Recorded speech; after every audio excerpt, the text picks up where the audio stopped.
I'm going to start this by making two seemingly contradictory statements that are both true. Statement number one, Andor, the recently completed Star Wars series that is streaming on Disney Plus, is the most important show on television right now. Statement number two, I don't really like it. As drama. I don't really like it as drama. I have all kinds of problems with Andor as drama. I think it's too long. I think there are way too many episodes. I think the pace of it is sadistically slow, both the pace of most of the individual episodes and the pace of the seasons and the overall series itself. I think there are way too many characters that most of whom I don't give a single shit about. There's too much nothing happening. It takes way too long to get where it's going. And Andor himself, Cassian Andor, the supposed lead protagonist and title character of the piece, is way too passive, spends most of the series standing around watching other characters do stuff, or more often than not, watching other characters not do stuff. So those are just some of the problems I have with Andor, which is not to say it's all bad. There are things about it as drama, as a show, that I do think work, that I do appreciate. It has a serious tone, which I appreciate. A lot of people have described it as Star Wars for grown-ups, and I get that, and I kind of key into that. Very few legacy characters running around, which is a breath of fresh air for a big IP franchise like Star Wars in 2025, given how obsessed and centered around nostalgia and legacy that Star Wars itself and other franchises like Star Wars have become in recent years. There are some legacy characters in the show, but they are all characters who played relatively minor roles in the original Star Wars trilogy or the prequel trilogy. Like, there's no big ticket cameos. There's no Luke Skywalker popping in. There's no Darth Vader. There's no Obi-Wan Kenobi. Most of the characters are humans.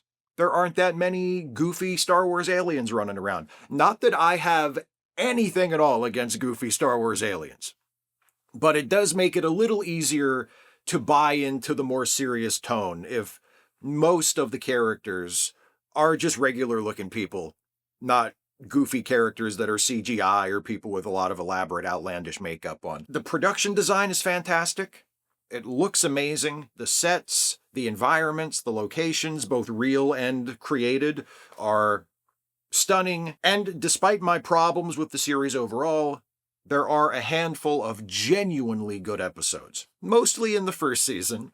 Not so much in the second season for me, but there are some genuinely good episodes. And even within the episodes that aren't what I would call good episodes overall, there are good scenes or moments or little threads, character beats, etc., that really land and work. And overall, when the show does work, it works fantastically well.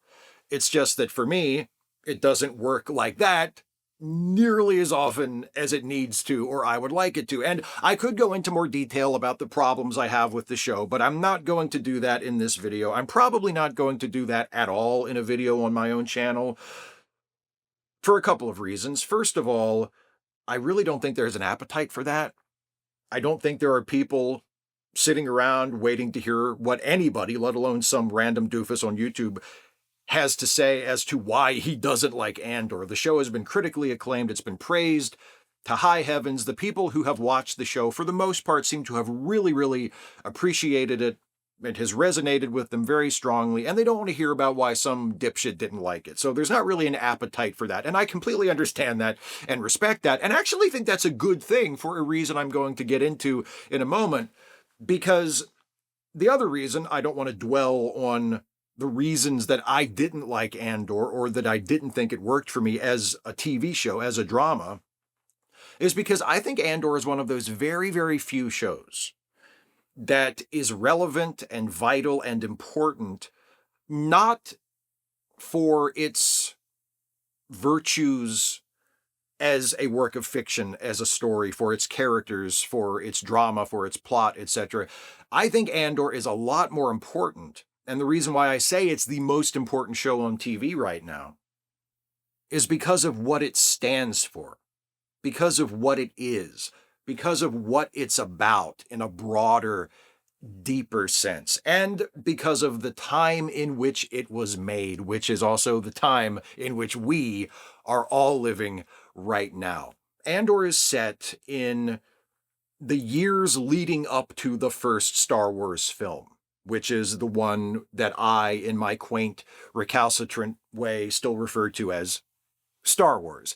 And it dramatizes both the activities of the rebellion as it starts to grow and get up to speed and prepare for its big attack against the Empire that we see in Star Wars. And it also dramatizes what the Empire is doing during that period, which is mostly revolved around building the Death Star and trying to keep that secret and doing all of the various other side projects that the Empire has going to feed that one master project of building the Death Star.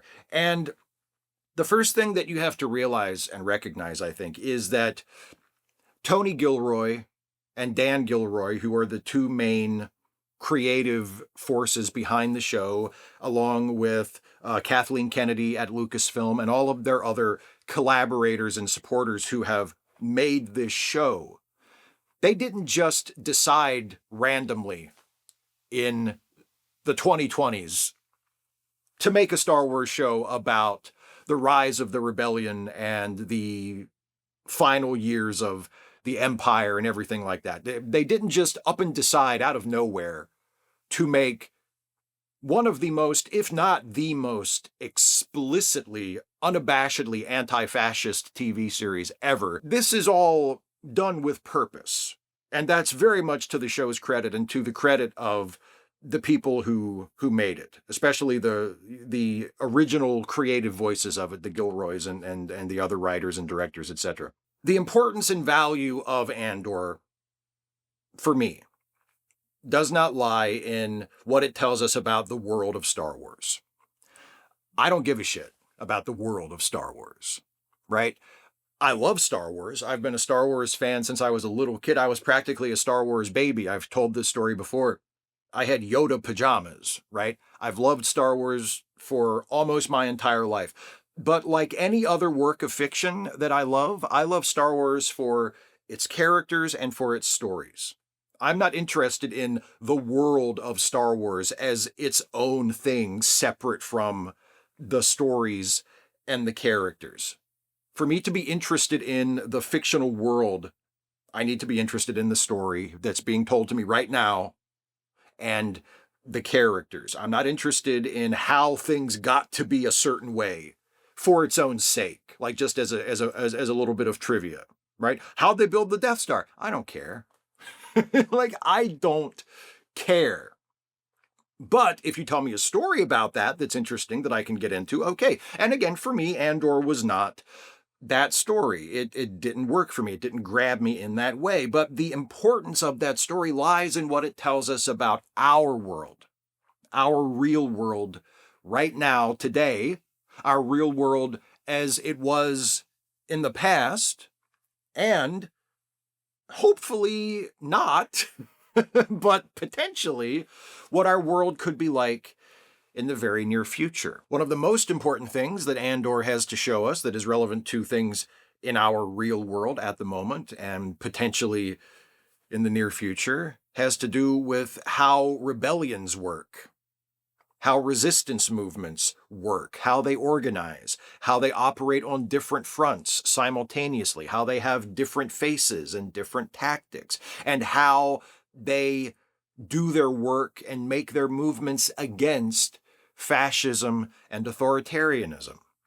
Andor tells us some really important things about resistance and rebellion. It tells us that it happens in many ways, at many levels. There are politicians who work within the current system. Some work within the system in a way that appears cooperative with the regime, while others are rhetorical bomb throwers. The resistance also includes an organized resistance, an underground, that responds more directly to government actions, which may or may not include literal bomb throwers or people who are engaged in similar activity that is violent, disruptive, illegal, etc. It includes activists taking to the streets and protesting things that are happening in their own hometowns, in their own states or provinces or what have you, and protesting in larger, more coordinated, nationwide, perhaps even worldwide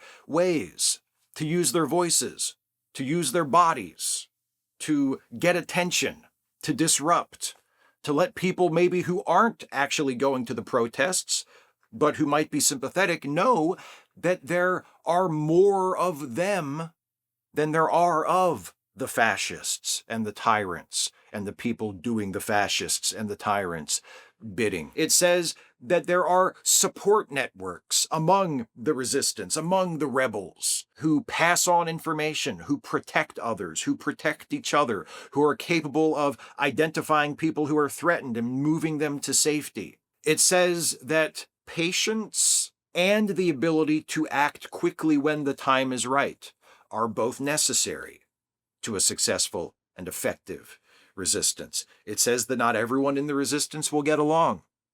In Andor, we see that there are many different forms of rebellion happening at the same time, and they don't all trust each other. They don't all like each other. They don't all approve of each other's methods. But one of the points that Andor makes is that all of them have their part to play, and they are all necessary in their own way. Andor says very clearly several times throughout the series that there are no perfect allies, that sometimes you have to fight with who you have, that sometimes you have to take the advantages that you can take, sometimes you have to use the resources that you have, even if they are not ideal. And Andor tells us very, very relevantly, very importantly, that purity is a luxury you can't afford. It also tells us some really important things about fascism itself and about authoritarianism itself, if you don't want to tie it to a specific ideological brand of it, authoritarianism in general. It shows us that the invulnerability of the fascist regime, of the authoritarian regime, is an illusion. They suffer from the same foibles and faults and shortcomings that the rebels do. Pettiness, jealousy, short-sightedness, disagreements, mistrust. Andor shows us that the business of dictatorship, of authoritarianism, is carried out by small, mediocre, unimpressive people. People who are trying to steal respect for themselves that they haven't earned. Trying to steal respect and legitimacy through a uniform or a title or a little tiny bit of power. And it shows us that dictatorships, tyrannies, are driven by fear, are kept alive in large part by fear. Fascists, authoritarians, etc., they try to control everything and to impose their narrow, brittle values on everyone else because they are scared. They are terrified of what they don't understand, of what doesn't fit within their worldview, of what they can't control. It shows us in many different ways, over and over again, that dictatorships, fascist regimes, authoritarian regimes are maintained by lies and false promises. There's not a lie they won't tell you to get you to believe what they need you to believe. There is not a promise they won't make to get you to do what they want or to save their own asses. And there's not a promise made that they won't break for the same reasons. That's why the Trump administration wants to suspend habeas corpus. By the way, if I can just kind of drag this into just frank real-world talk for a moment. The Trump administration wants to suspend habeas corpus because when they are forced to substantiate their claims or to justify their actions with facts and evidence, they lose. They lose virtually every time because the facts and the evidence are not on their side. And since the facts and the evidence aren't on their side, they want to just leave those out because they do better that way when the facts and the evidence aren't in play. And why is it like this? Why are dictatorships, why are authoritarian regimes like this? Andor shows us that one reason is that lies are just easier. And these people, these fascists, these authoritarians, are lazy. Like I said, they're mediocre, unimpressive people. And they will take the path of least resistance if they can find it. Another reason is that lies allow them to hide or to reframe or to deflect attention from what they are actually doing. And why is that important? Why does in Andor the Empire go through all the trouble we see the various minions of the Empire going through to hide what they are actually doing? Why do they go through the trouble of taking years in Season 2 of Andor to lay the groundwork of provoking a riot on a planet that they then use to justify committing a massacre and imposing very, very harsh authoritarian rule on that planet, when the only thing they want from that planet from the start is just to plunder its natural resources? Why don't they just go in and do it? Why don't they just take the planet by force, overwhelm it, and take what they want when they have the power to do so?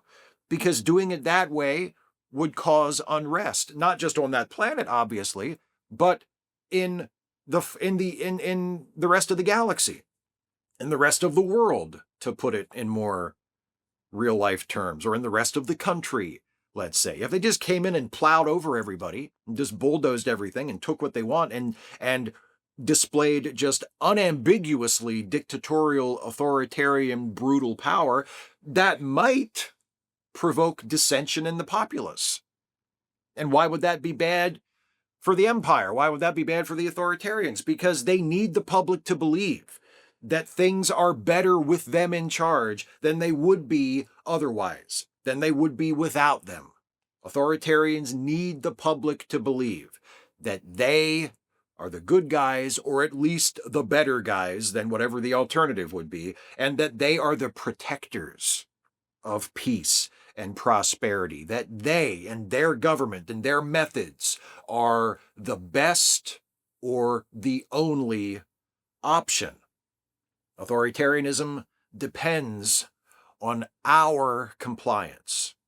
We, the people, we, the population, we need to comply with what the authoritarian government is trying to do. If the general public found out that the government was doing something that was indefensible, if they found out the truth about what the government was actually doing, or what the government intended to do, that compliance of the public, that tacit consent upon which the government relies in order to maintain its power and do whatever it wants to do, that would be threatened.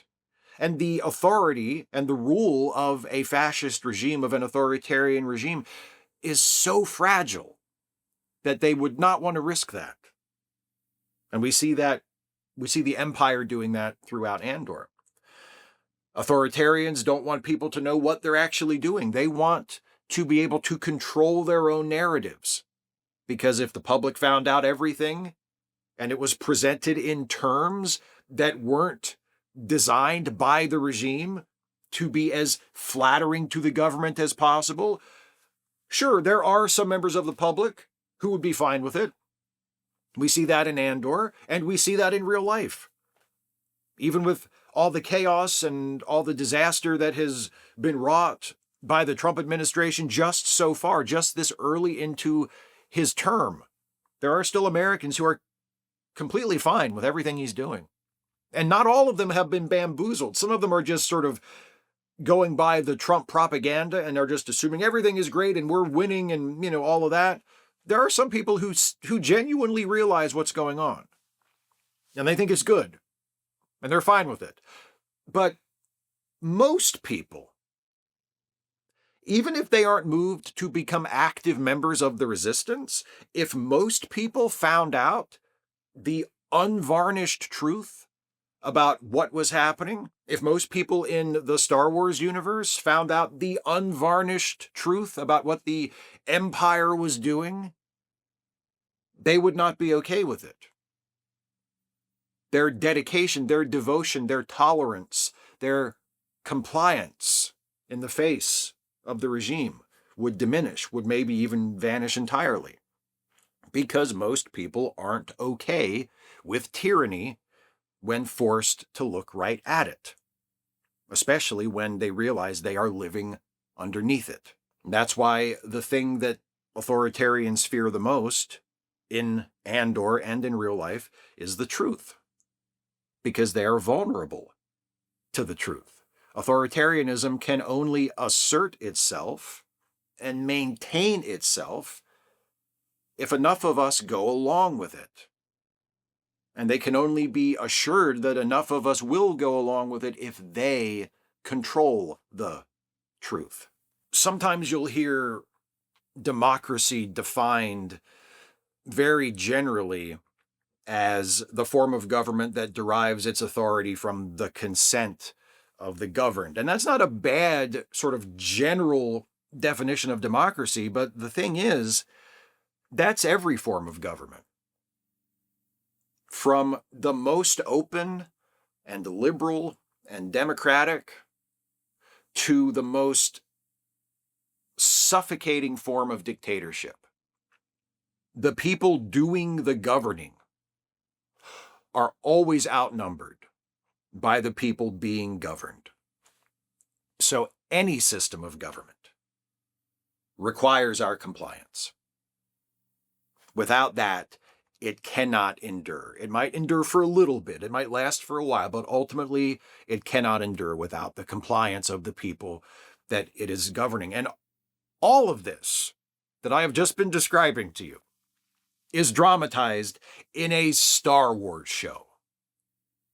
So just because I don't think it works as drama, that does not mean that I don't appreciate it and greatly admire it for what it's doing and what it's trying to do. We are living in this moment right now in 2025 with Donald Trump as our president, with Trump's administration cutting off foreign aid to most of the rest of the world, threatening diplomatic relations with our longstanding allies, taking a wrecking ball to the economy for no good reason, appointing avowed conspiracy theorists and utterly unqualified cronies to powerful government positions, many of whom who have been given the explicit assignment by Trump to destroy and dismantle the government agencies they have been placed in charge of, using the power of the state to arrest and deport immigrants without due process,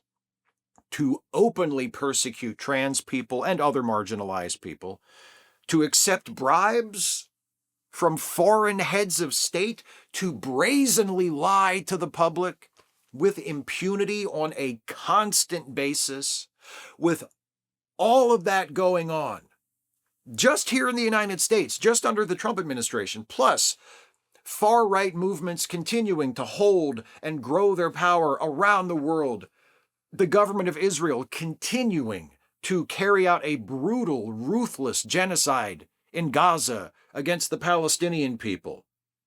All of that and more happening right now. It is absolutely vital for everyone to recognize what is going on and to recognize how important it is to not just go along with it.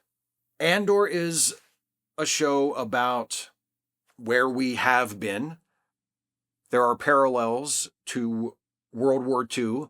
There are parallels to the Empire and Nazi Germany that date back to the original Star Wars films, but that are there in Andor and that are unmistakable, that are even more blatant and impossible to miss in Andor than they were even in the original Star Wars films. It's about that. It's about where we've been. It's about a very, very dark place that we have been. Not all that long ago. It's also about where we are right now. And it's about where, if we don't do something, where we are going. It dramatizes the crushing mundanity, the pitiless ambition, and the insatiable appetite of fascism and authoritarianism.